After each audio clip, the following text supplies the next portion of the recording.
Radiant team ban. Kiyotaka, I was going to go, you know what? How many days, how many months has it been since we've seen Kiyotaka die more than 11 times, like we just saw in the previous game, right? And, you know, after the first page, I was like, okay, might have to dig a little deep, right? No, sorry, 12 days ago. They beat Flip's Italian. He had 16 deaths on a mid-Ricky. And I was like, oh, okay, sure. Okay. Yeah, we can never count them out, even though he dies a lot. Yeah. He keeps on... Oh, dire team ban. Keeps on coming back. It's just a different style of Dota than what we're used to be honest. It's very entertaining. Radiant team ban. So Na'Vi, at least starting off this draft, slightly worryingly, banning out the Undying and the Doom. Let's see what the next two bans are going to be, whilst Aurora do take away that Yuragi Tiny. Going back to the game 1 draft, it was a first pick Willow. Na'Vi responded with a Kunkka. Death Prophet was then picked up in the second phase. Oh man, so Rick, there's only it 10 wasn't as if seconds Aurora left to pick a first hero. picked the Death Prophet and it was like, this is 5 so seconds, OP we're doing It'll it. be fine. It is something that Na'Vi will have to consider.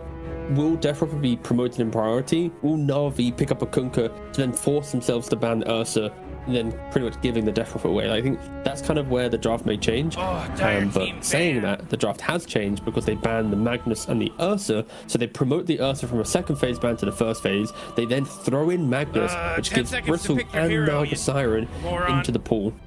And also Aurora are yet to ban out the Shadow Shaman themselves. So Bristle available, Naga available, Shadow Shaman available, and of course the Willow that Aurora first picked in the game 1. So 4 very decent options are in play. Unless of course you just want to go crazy and ban into Death Prophet, could be an option, but instead Ancient Apparition into Shadow Shaman. Nothing too crazy. Keeping it stable. Sometimes in game 3s you see the drafters go a little bit kind of wild with it, and I guess one thing to note with Aurora, I haven't honestly paid attention to their cameras throughout any of the qualifier yet, but 5 seconds left now. I'm assuming G is present, but he's not kind of talking with the team, because I believe on the cameras it was just 5 players. He is there? Okay, I just haven't seen him. Maybe I'm blind, but is he there? And it's not okay. Maybe he's got his own PC. Wow. True, of course. Maybe he's across the room. Yeah, good shout. All right, fair enough. Or maybe he's just in like an intercom system, right? just talking overhead. Yeah. Be a fun just way got to a do really obnoxious speaker. You know the handheld ones where he's like, pick Omni Knight and play it carry, and just bellowing out the entire draft. Yeah. Okay. Good to know that he is participating. Sometimes I worry when I see, coaches that have quite an integral part of the draft. Of course, some coaches aren't too influencing in the draft, but I feel like G does have quite good contributions to have. And yeah, that aside, Na'Vi, they do go for the bristleback. Oh man, Rick, there's only 10 seconds left to pick a hero. It's been a favorite of theirs. They do seem to enjoy it quite a lot. It'll be fine. Not too much to say about the hero, really. We've already seen what it does, but it allows Boom to play a hero where he can just run at the enemy team, turn his back, and then have them all smack him, and he does good stuff for his team by doing that. I do wonder if they have any flex in it, if they're ever going to see a Yuragi bristleback. I don't think they need we to, saw though. it yesterday, right? But yeah, we did. Yeah, we did. The problem with that was it was on first pick where they didn't flex it to 24, they flexed it to 23, and which basically means that the enemy had all the information on where the bristleback was going to then pick like the final hero. That was kind of a major problem with it. Of course, we always need to note that Shadow Shaman has a break. Something to at least consider going into the middle to later portion of the game. You won't always have to be able to step up and be this kind of like OP unkillable hero, but yeah, already Aurora, at least I see kill threat, right? When I see a Shadow Shaman, it's like you really got to pick a going to have someone to play with in the game. Therefore, very different game to the previous one. 5 seconds left now. Yeah, definitely. Already, just from these opening picks, we see how things have sort of shifted here. Aurora still banning out those Na'Vi heroes, the one they've wanted to play previously. Kunkka, Shadow Demon, heroes which they've relied on a lot. But interestingly, not getting rid of the Ari Bat. Come on, Radiant I think that Ari's very much, he's not that consistent in how he plays. So he's had some really good heroes, some not so great heroes. But Batrider's definitely been one of his best. But I'll take out the Shadow Demon again, his other very good hero. Yeah, but importantly, they ban out the Abaddon here. Right, so they're respecting Nightfall. Of course, Baden in lane against Bristleback is really nice with the passive. The fact that you never really die to the Bristleback. It's kind of like an annoying wall that Bristleback can never overcome, and the whole point of offlane Bristle is to overwhelm you. I'm wondering, they banned Abaddon to protect Bristle, but now Death Prophet is available. And I don't know if a silencer is a big enough deterrent for Aurora to not want to go for it. Your item build is BKB Blink. You very quickly do get to the point of itemizing to not care about the silencer. 5 seconds I left do now. feel like there could be a world where Aurora just pick it very quickly here without any cares. Yeah, back it up with an Oracle as well, but with that Naga Siren still in the pool, yeah, they'll go for that one instead. Why not? Sure. The Naga Siren, it was again banned out in game 1. But here, it's always very nice as a resetting position 5. Of course, you need to respect that you're playing into global. So when Na'Vi goes for a kill, you are going to get that kill with global covering you. And then it's the kind of the post global what happens. You have to assume that Naga Siren will come in with a song. If you don't kill during global, there will be this major disengage. And yeah, as expected, there it is. There is a Death Prophet. So I guess my only concern is we knew it was coming. Like, so Na'Vi has to know it's coming, and they don't have an answer to it as of yet. They wanted to play against it though, didn't they? Like, I think that's the obvious thing here is that like they lost against it game 1, they won game 2, they want to beat it so that tomorrow, if they have to face Aurora again, which is likely, then they have that, you know, already taken care of. Yeah. I think that's really important for them. Rubik going to come out. Good steal potentials here. Very, very good steal potentials here. Yeah. True. Actually, we've yet to really see Rubik versus Naga Siren, but with the change to, again, quite an old change, but the AoE of Song leveling with the spell, it's actually pretty easy for Rubik to at least spell still during Naga Song. The issue will be if Naga's on the ball, you Song, you instantly deluge, then you can't steal it, right? But it will be a battle between both the Naga and the Rubik. Like, can you get the spell stuff? Do you get the Song? And yeah, be a fun one, of course. Shaman will give away some good spells as well for Rubik to take. They also, that is pick of the litter. I'm still looking for the answer to the Ag's BKB timing of Death Prophet. What stops that overwhelming key attacker jump? And, okay, the reason why I think the Death Prophet's such a scary hero against Na'Vi is a lot of copies mid-hero pool that he thrives on is Ember, gets deleted by Death Prophet, Tiny would get pressured by Death Prophet, Pango pressured by Death Prophet, Storm, unless your supports help you a lot, you still lose your tower pressured by Death Prophet. Maybe later in the game you could argue it's okay, but still the window of pressure that I'm so scared of, that's what Kiyotaka needs to do. Majority of his best heroes are countered by it, so that's why I'm kind of shocked that they keep giving Aurora access to the hero. They beat it when they banned it, and now they have to go again. So yeah, I do agree with you with the idea that Na'Vi, they kind of want to learn more about Death Prophet in this third game.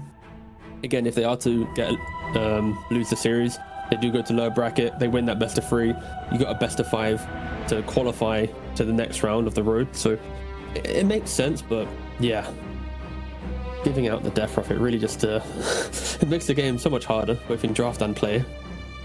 It does, yeah. Really gonna have to dig deep to come up with the answers here, and right now neither of us are convinced by what they've come out with so far.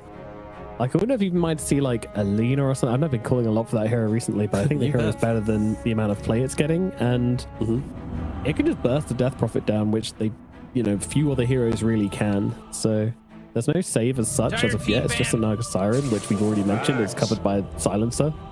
Now Axe comes out for Aurora. Okay, this is something which Na'Vi have been playing a decent amount, and now Aurora is going to get their turn with it.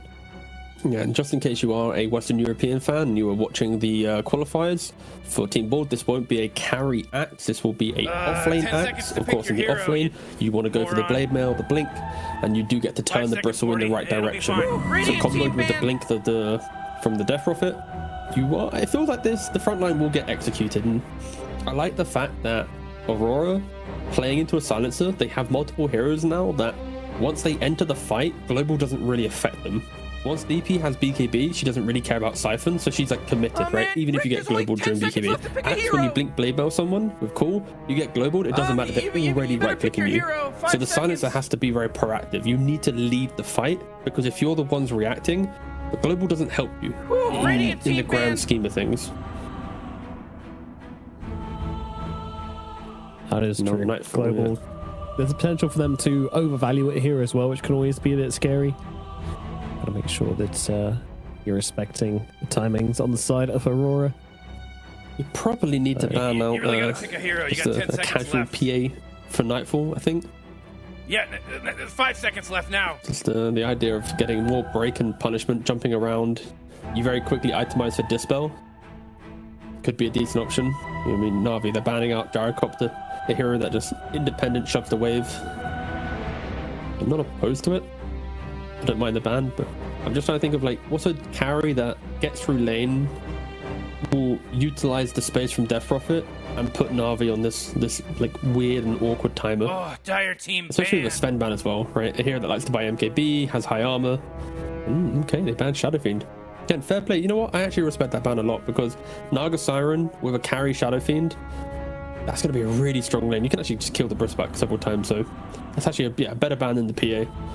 So yeah, I do like that one. 10 seconds to pick your hero. Na'Vi themselves have been a victim to the Song into Requiem combo previously in this qualifier, so not wanting to go down that route again.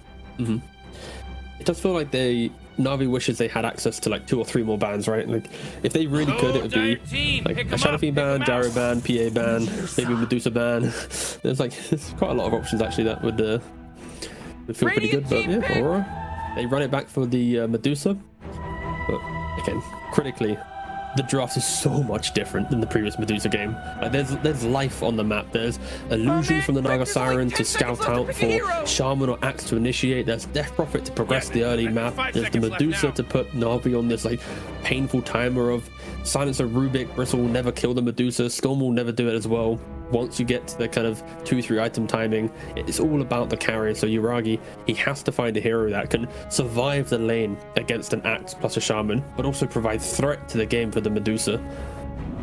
It is a very difficult pick here for Yuragi. Yeah. And tempo is quite nice.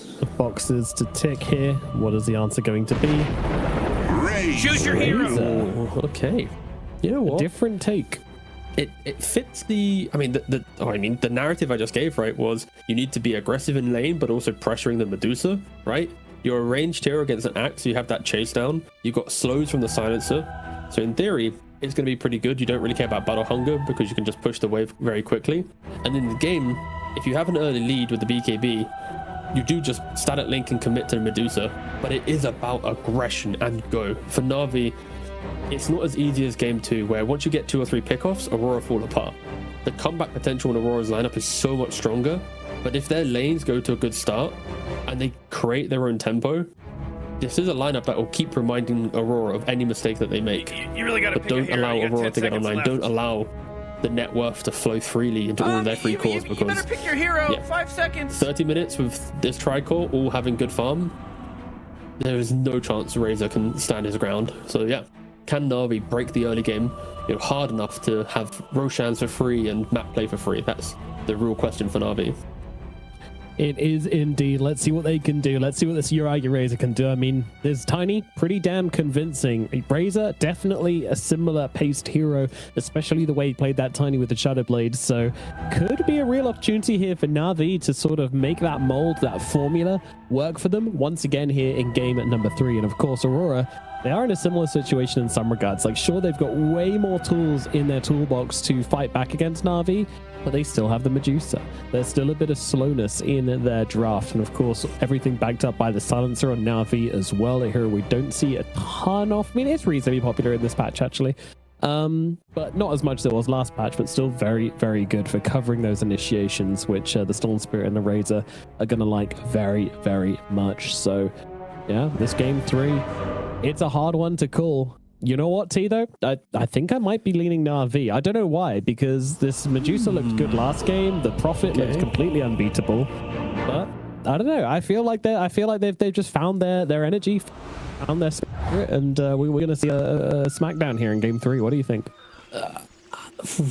I'm leaning Aurora just for the fact that there's so much kiting built into their lineup where it's like, do I really think a carry Razor, unless you have an incredible start to the game, can you always truly lock onto a Medusa to stop her from being the carry of the game? Like, yeah, if you have a 10k lead, sure, you're gonna probably be able to do that. So I want to side with Na'Vi, the aggression they had in game 2, the heroes they have in game 3, but there's something about Aurora's adjustments that feel like it's polishing the mistakes of game 2 to ensure that Nightfall can be the carrier of the game. And yeah, Na'Vi, they need to just break Aurora like they did in the second game, and I just don't know if they can. You know, I'm hesitant. There's also not much disengage on the side of Na'Vi, which I feel like is one of the key things against Death Prophet you really need to consider, is being able to get away from the exorcism. They have none of that. There is no Centaur, and the catch from Aurora is also really, really strong as well.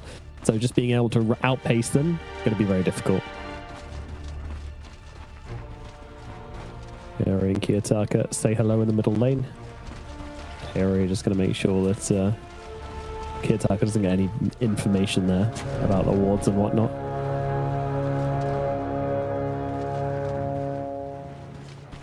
Well, like, absolutely, like, my brain is 100% going Aurora here. Like, I don't think they should lose, but I don't know, for some reason I can see Na'Vi doing it. They definitely have the tools to do it. It's just a tough game. Raggy being poked out pretty aggressively here by Panto and by Mera. Be a little careful here with the TP, but make sure they're long gone before he is going to use it to get back to the lane. Meanwhile, Toronto Tokyo going in with some body blocks as well to make this lane as awkward as possible for Yuragi Razor. He'll come back and do his body blocks of his own, though, and will stop it from going under tower. Nicely done there from Yuragi with the counter blocks. Yeah, the first levels are very critical for this the bot lane from Na'Vi. They want to get Razor and Silencer into a position to be able to just bully the Razor. Like, you're picking, bully the Axe, sorry. Like, you're picking the Razor to try and have threat in the lane. So if you get level 2 first, level 3, you keep chasing Axe down the whole length of that lane. Then it gives purpose to the pick, and it already forces Aurora to kind of play recovery in one of them. Yeah, have to keep an eye out if they can find any kills there. It's definitely a way of like abusing the Axe pick, because one of the weaknesses in here is definitely his lane. We haven't really seen that take place in the Axe games we've seen, but you know, I'm told Axe is not the best laner, so Razor, very strong laner. We'll see if he is able to punish Toronto Tokyo for his pick down here. Axe's laning always thrives when you kill the support. If the support makes mistakes and you get a couple kills on him, then there is so much life to it. And Koyora already feeling victim to that, right? He's getting, you know, ether shocked, he's getting battle hungered, just constant spam onto him. He's going to need to bring out additional tangos and salves and play around his stick to ensure he doesn't give the edge to Aurora. Very aggressive from Mira here, but they have hit level 2 now on the side of Na'Vi. Immediate TP comes out from Mira to make sure that he will survive this. Good reactions there from the Shaman, already locating the fact that they have no stuns in this lane, so TPing out is always going to be an option for Aurora in this lane. Meanwhile, mid lane and top lane are going relatively even, right? Nothing too crazy happening. I think everyone's just trading the CS quite nicely. We said it in the first game, but a Bristle versus a Medusa. It is surprising if the Medusa ever dies. You really need to have like multiple goos on you to be deep down the lane and get chased down. And I'm worried up your wand, isn't it? I'm more intrigued to know about what's going to happen with mid. As soon as the Death Prophet hits 6, what is Na'Vi's rebuttal to that? At that point, they're kind of hoping that the Razor and the Bristle will be independent. These side lane cores are pretty good at standing their ground later into the laning phase. So Silencer and Rubik, in theory, should be able to come mid and assist, maybe even killing the Death Prophet, but that's why it's so important that the early game goes well for Na'Vi. They need to stop Kiyotaka from being the do-it-all hero. Another nice little combo, a little quirk of this draft from Na'Vi is that Bristleback with the Snort Rocket plus the Razor's ultimate is going to create a lot of anti-armor just naturally in these fights without even having to build into it or apply it directly. Radiant's courier just got killed! Yeah, I mean, Storm zipping around is always going to have, you know, someone probably to punish. Storm, Razor, even the Bristleback to an extent can all make use of that if anybody's getting particularly low. Panto's so annoying for Ari to deal with on the Rubik. Just does not trade good into this hero. And Toronto Tokyo still struggling down here in the bottom lane, not able to get his CS really coming in. Yuragi completely taking advantage of his axe pick. And this is kind of what we're expecting.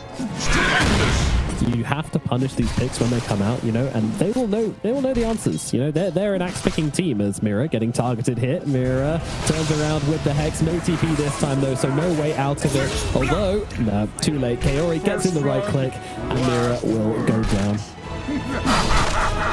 felt like it was inevitable that the death would occur down here, and we do get it. Bringing up more resources. Yutaka trying to find Copy farming in the jungle. So annoying. Oh my god, that's so obnoxious. Yeah.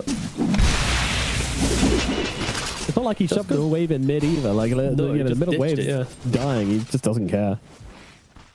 Let's go back to the point of Death Prophet does delete all of Copy's primary heroes, but again, don't wanna harp on it too much, but just want to one last time, Nomad, please stop me from talking about it again in the cast. I will not, because it's quite important. All right, thanks. I respect that. Water room. Tower's under attack. Kiyotaka gets the top one. Come on, get with it. Of course. Panto trying to be a sweaty lad and make multiple stacks in the jungle. Only managed to make one this time, unfortunately. But, you know, always got to respect the effort. Very, very high skill stuff to pull off. I do love a good video about like, this is how you make 17 stacks at the same time. It's like, wait, what? Can you watch it? Yeah, I'm never doing that. I'm good, brother. Thanks for the video though, I respect it. Panto just comes in, also tries to take a chunk out of these stacks as well. Ari's he's very upset. Also, Panto just straight up sentryed it right in front of his face, and looks like Ari didn't respond to that. Yeah. I mean, the supports of Aurora just left the lanes earlier, right? You've got Naga Siren, you know, punishing the top side of the map. You've got the Shaman blocking the hard cap that Storm was farming, taking the 2 small creeps. 6-minute rune comes into play. And it is going to be top, but again, Panto is already there. He can take it if he wants.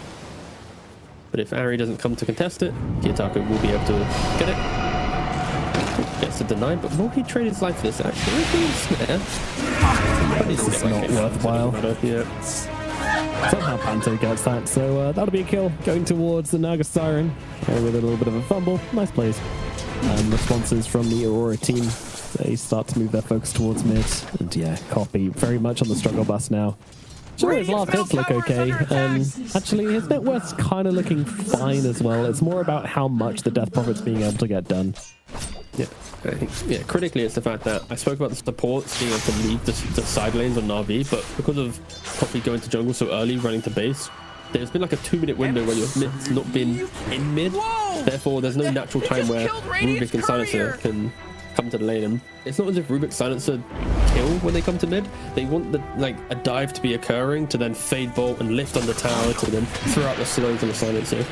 Aurora just are not enabling that opportunity. They're not, you know, hitting 6 on DP and instantly pressing ultimate at the tower, right? Like, that's kind of like an old school way of playing it.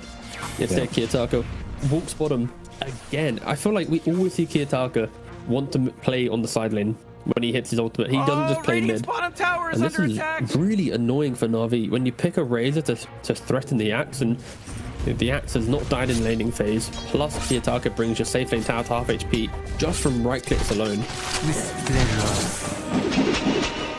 Yeah, it's less than ideal, and there's a lot of pressure coming down here, and all of the vision in the Radiant jungle means that Yuragi's just never going to feel safe, but he didn't feel safe apparently to go for a kill here on Toronto Tokyo. Toronto Tokyo turns around with the TP out, and he's going to get away, and now it's Yuragi in trouble. The TP is coming out here, but Copy is going to join in with this one, but Yuragi's so low already, and he is going to fall. Mira maybe will be the return kill here, but Mira's got a few heals still in his pocket. Throws them out. Copy cannot finish the job here, cannot get caught by Panto with that ensnare, has to back himself away.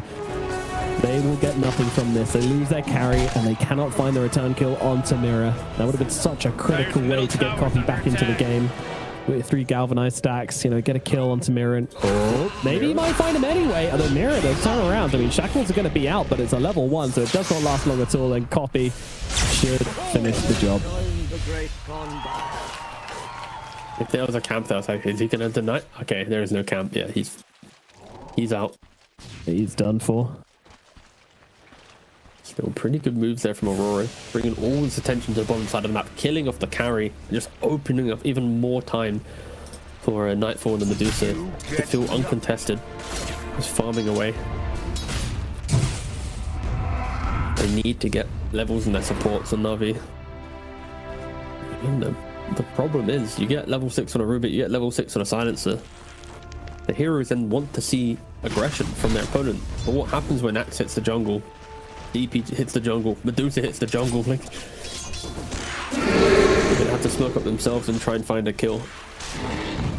Drag Copy into the fight and see if they can kill anyone. They have to start playing.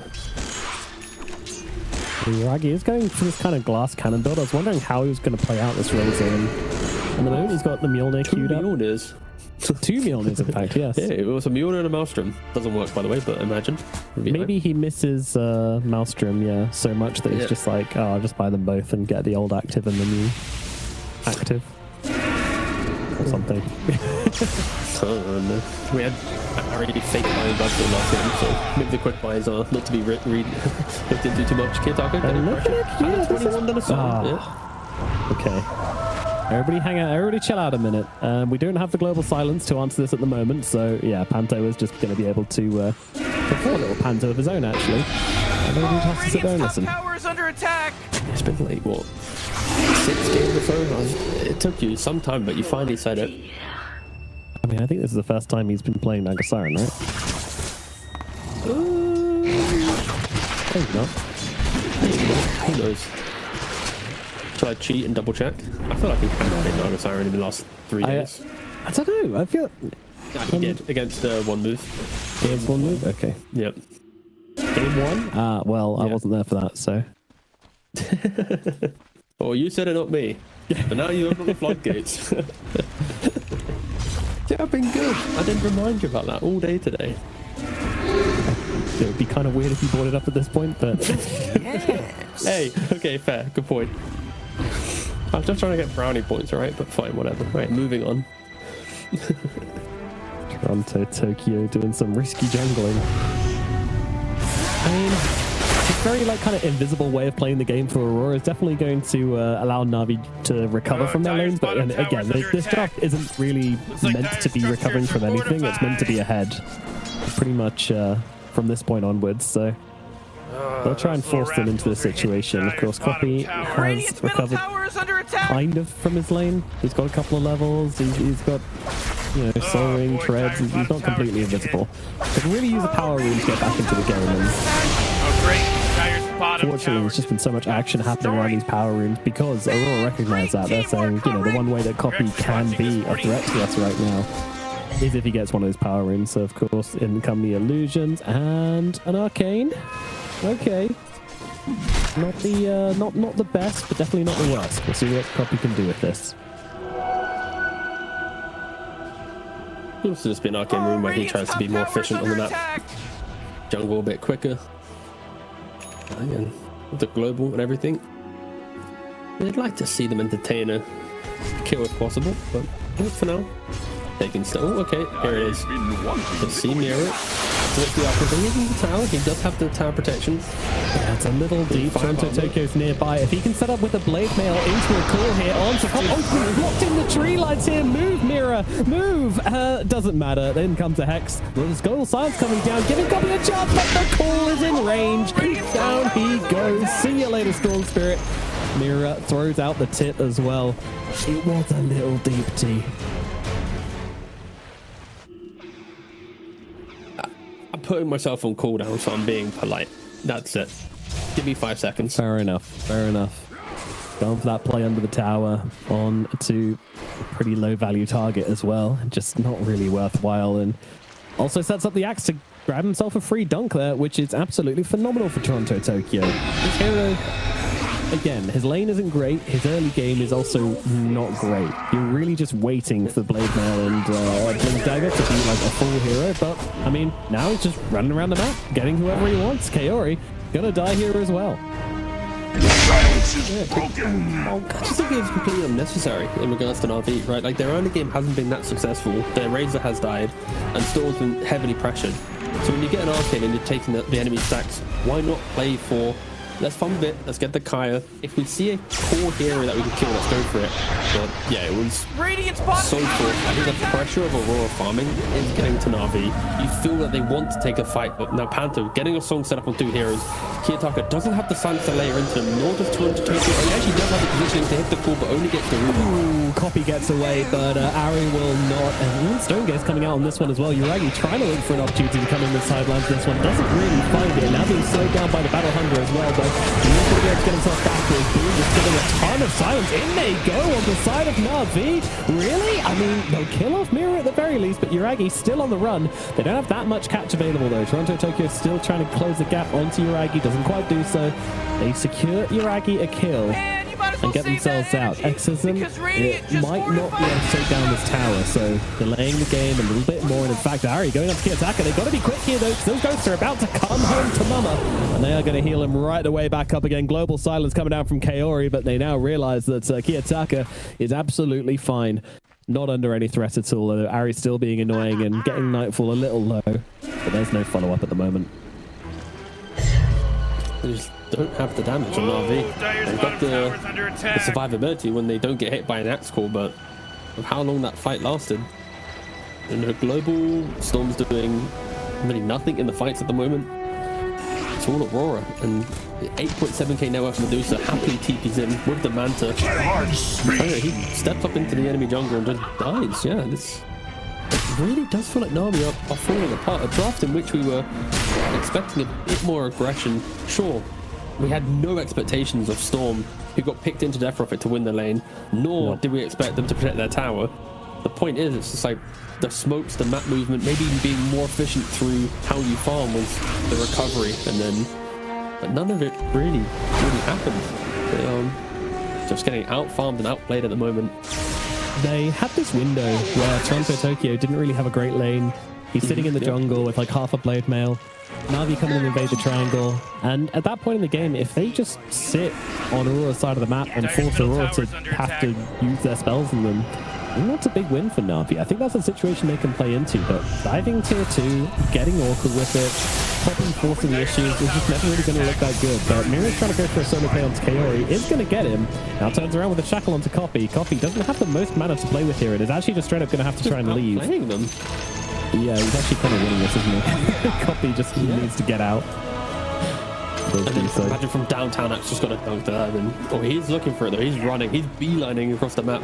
Copy. Okay, he does have TP mana now. Okay, he's out. On to Toki. He's trying. Radiant's bottom tower is under attack. He gotta go for TP those. stop though. Yeah, goes to play behind the Medusa.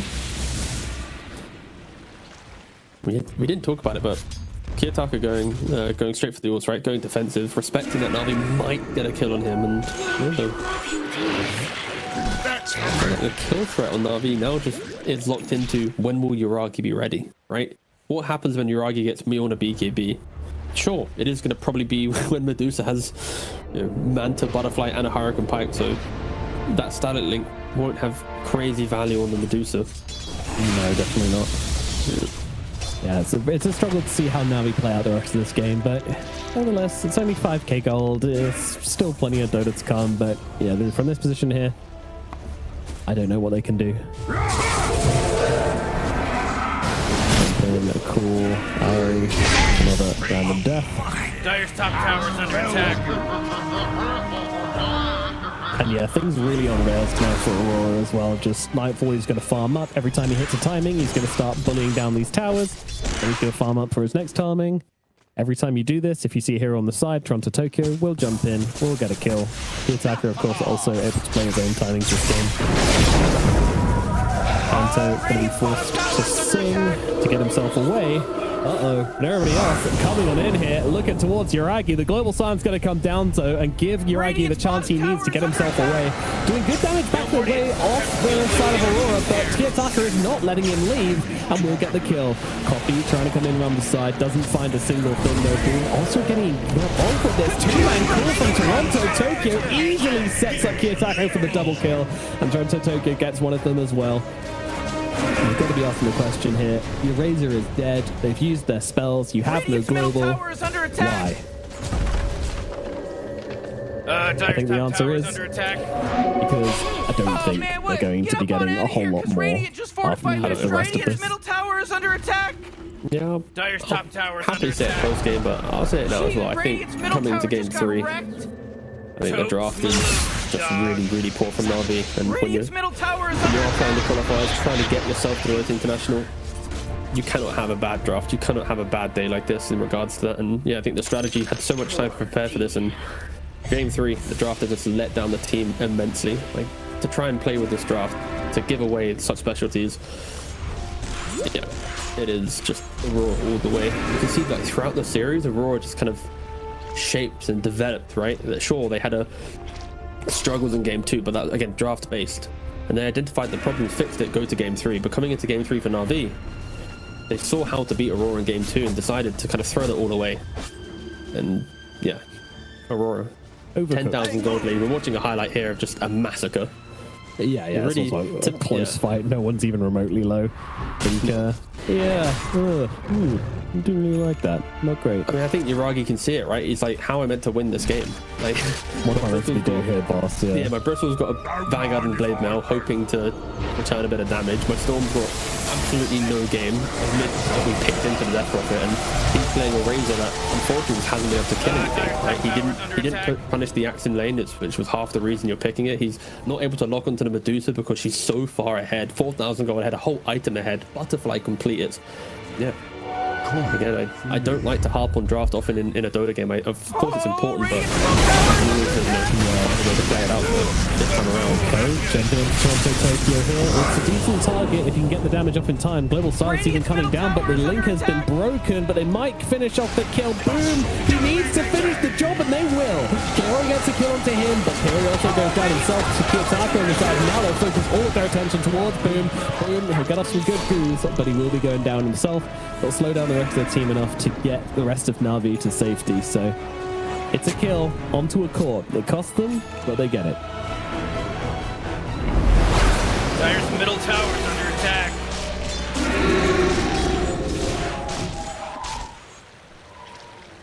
Nightfall just so scary now as well. Manta style butterfly. Even if you do link up Nightfall through the entire fight, he's not really going to care. We might see that come to pass now here as they try to make the play. I mean, they've still got their Bristleback dead. Silence out onto Copy. Yeah, he was getting killed off. He also in trouble here, just stuck on the front lines. Also going to die. They have the Bristle team. They're broken. They're broken. This is, sorry. Yeah. He has 11 wands. Yeah, this DP is not as low as she looks. Gonna stick some straws into those enemies and start sucking away. Now he's gonna be dropping as well. That is gonna be a triple kill for Kiyotaka. Boom nearby. Won't go too close to the hedgehog. Gonna stay at his respectable distance, but that will be the ultra coming out for Kiyotaka here as well. My god, Kiyotaka on this Death Prophet. Completely unanswered in the draft, completely unanswered in the game. They let it through, and I still have no idea why. There's only so many ways I can word it, but yeah, it's just Radiant's top tower is under attack. Is it stubbornness? Is it a lack of respect? A lack of understanding? Like, that's what I want to kind of say. It feels to me that it's like, oh, we're going to let it through, and maybe their idea on how to kind of functionally answer the hero is just incorrect. Top tower is under attack. If you let the Death Prophet through, then the logic has to be your side lanes are strong enough that you pressure the carry off lane, so then you have the resources to then sweep into mid lane and then find the kill. Or your mid lane is able to play into the Death Prophet well enough that you can then follow the Death Prophet. When she rotates with Exo, you follow her, you keep taking the fight. You keep bruising her as she tries to bruise you, right? But that's not the case. Like this, the entire draft of Na'Vi has, like, Bristle concedes to Medusa. Again, Razor maybe could have done a bit more against the Axe. I can give them that one. But the Storm's going to do nothing here. You are going to lose the early CS. You're going to lose the everything pretty much. So I'm just honestly shocked that a game 3 upper bracket qualifying like game has such a weak approach to a death rocket that we knew was coming the entire time. So yeah, Na'Vi did it to themselves. It really is as simple as that. And again, luckily for Na'Vi, this is going to be a wake-up call. When they go to low bracket, when they play up against the team down there, and it potentially go up against Aurora in the grand finals, it should now be #1 priority. Should have been more like that today, though. I agree. Okay, comes out. That's going to freeze Yuragi solid. He's going to die. This is not a fight. It's another big old non-fight. There's a song just to make sure they can clean up absolutely everybody in here. Maybe the Storm Spirit can get away. Global silence to cover them here on Na'Vi. Na'Vi trying to fight up into this, but they really do not have anything. Buyback from Kaori. To do what? Just to get up the global silence. TP in. Trying to do a little... What the? Kiyotaka's dead. All right. Well, we can get from the tip. That's a powerful tip. Yeah. Thanks for the 1,000 gold. Lamau. Yeah. That's empowering though. You know, getting Kiyotaka to all chat. It doesn't matter that he's diving the tier 4s. You've got Kiyotaka to all chat. You've got him to a smiley face. Yeah. Oh god. This is a deeply unserious game at this point. Yeah, I think. But normally, at least in these moments, right, you try to concoct like, what's the comeback? What's the maybe if Na'Vi can, you know, book a flight to wherever Aurora's boot camping, kick in the cables, the internet cables, and get a disconnect or something. But yeah, it's the start of this fight. Once again, every engagement just looks to be a massacre. The support's instantly caught off by the axe and death rocket. Yuragi, he tries to enter the fight, but aggro's the neutral camps, gets stunned up. He also gets sent back to base quite quickly and is running over them. 25 minutes in, 19,000 gold. This is what we expected to see, by the way, from Aurora. Like in every game that they played in this qualifier, like we were expecting, they are #1 seed. The fact that it's taken them, what, this is their 3rd series, this is the first game that they truly are dominating to this standard. They've had to warm up a little bit into it, but yeah, what a game 3 from them. Really showing the I guess put the experience both through play and coaching to ensure that this game 3 is not as close as it could have been.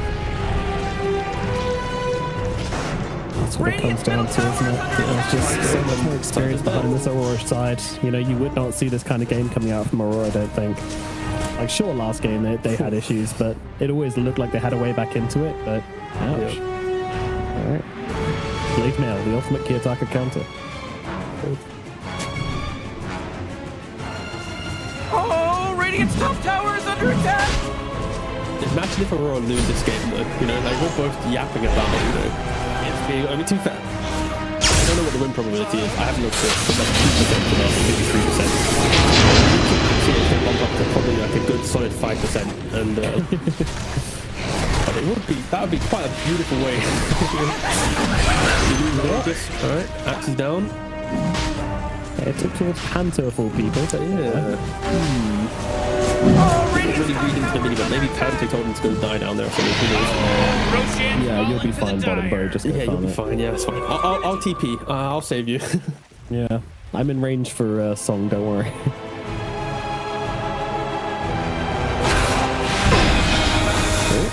Here we go. Another Mira making a solo play, but Ari's got his own snakes to play with, and that's going to be enough to bring down Mira, but Yuragi's going to die as a response to it as well as Nightfall gets on top of him, and Ari will not be getting his way out of this one either. He attacks with the double kill. Copy jumping in under the cover of the global silence, who comes out eventually and allows him to kill off the Naga Siren, so that's going to get him down as Boom again continuing to harass Tariq Kiyotaka with his blade mail, but now the silence onto Copy. Copy has to wait forever for that silence to end, but Ari could actually TPs himself away. Goes back into the fountain, so Mindful left alone. We'll slither back to his side of the map. Na'Vi probably not super content with that trade considering their Razor died, but have to make do.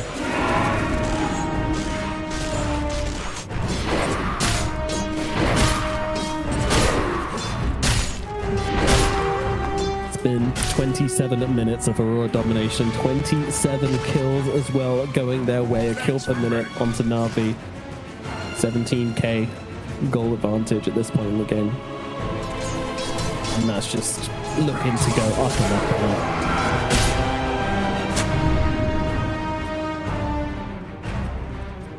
Very hard. Just rally behind the Medusa, right? To be fair, Medusa has to be by herself to the top lane. With an Aegis left for 3 minutes, it would be quite the attempt for the double support during Storm to try and kill her off, and they run away from her very quickly. The probably is giving them information that like this Medusa is alone, but that's also a situation they can do absolutely nothing with. Also going to get jumped in the middle lane here as well. And once again, going to try to get up some damage here with the blade mail, but not really a whole lot you can do. Trying to steal Hex, maybe Shackles gets Ether Shock. At least he can Shockwaves with this, I guess. Towers destroyed. Storm now caught as well. Mira does not leave Copy alone. Can Prophet get here for the silence in time? No, she cannot. Copy is going to get away. Just keep on as if nothing's happened. Oh no, TP's out. Aurora's doing everything back that way. Yeah, we can silence on the Tormentor, Storm zipping by the tier 3 top, Nightfall's taking the tier 3 top. I said top in both, because technically both the top lane, but the Radiant and Dire top lane. So many different things happening right now. But Aurora just killing everywhere they can. Radiant's top tower in the background, Rusty Raggy jungles. He's not enough for Yasha. He can go back and fight this.